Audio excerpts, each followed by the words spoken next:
Update 2 is here! Faster than I thought I'd be able to complete it too. Building the entire Sinnoh region of Minecraft usually takes a while between these updates, but I'm not complaining. Anyways, let's jump right into it.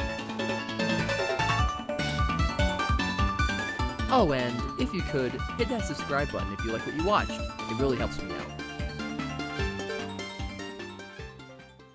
First off, last video I brought up a challenge I would have to face due to Jubilife City and Eterna City being vastly different in terms of elevation. Little did I know, Game Freak perfectly planned the routes and elevation points to be fluent, causing no problems to the geology of the region. The connection between Jubilife and Eterna was perfect, down to the very last block. Speaking of blocks, I discovered a new one. Just like the structure block from last video, this block really helps with my build overall, but I'll explain it when the time is right, so stick around.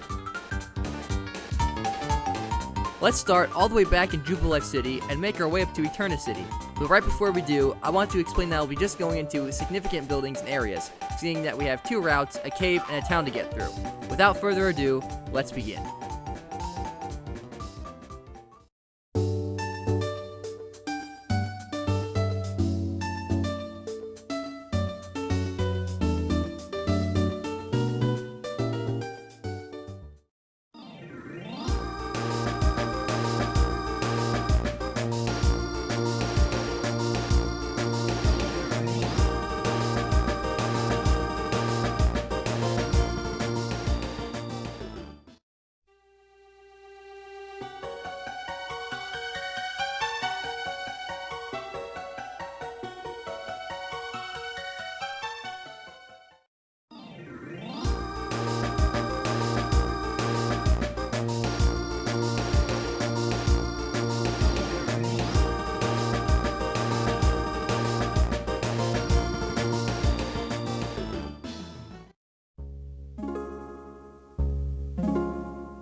Whoa, something's not right here. For those who caught it, good on you.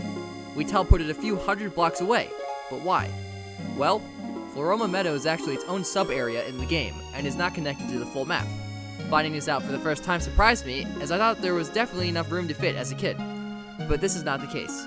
Thankfully, teleporting this far away causes no problems, it just isn't connected to the full map.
Eterna Forest, home to the creepiest haunted house I've ever experienced. Yes, even to this day, but that's coming up soon.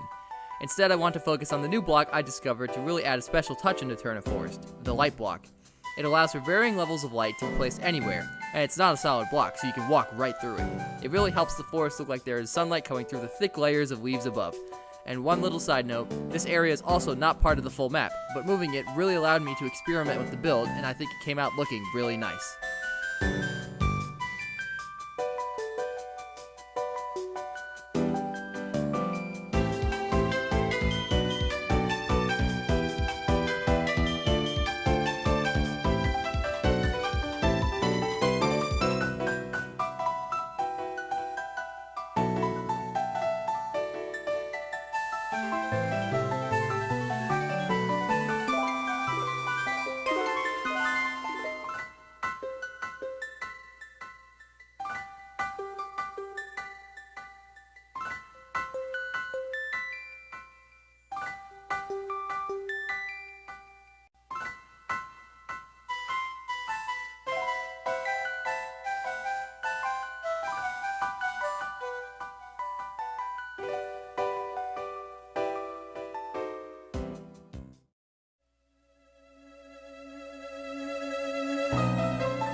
Fuego Ironworks.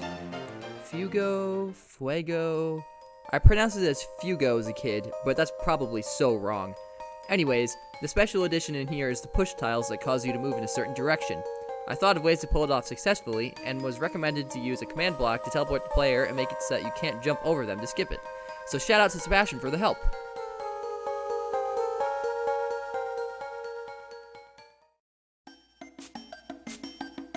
A total of 156 hours of work so far.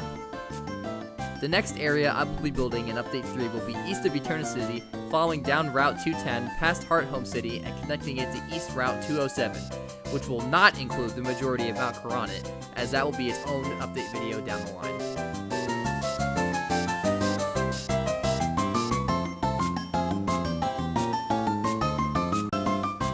All in all, I'm loving the support from everyone watching and building the Sinnoh region. You guys are the absolute best.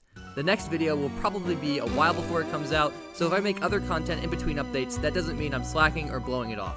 I will try to complete it as fast as possible for you guys. Our journey continues.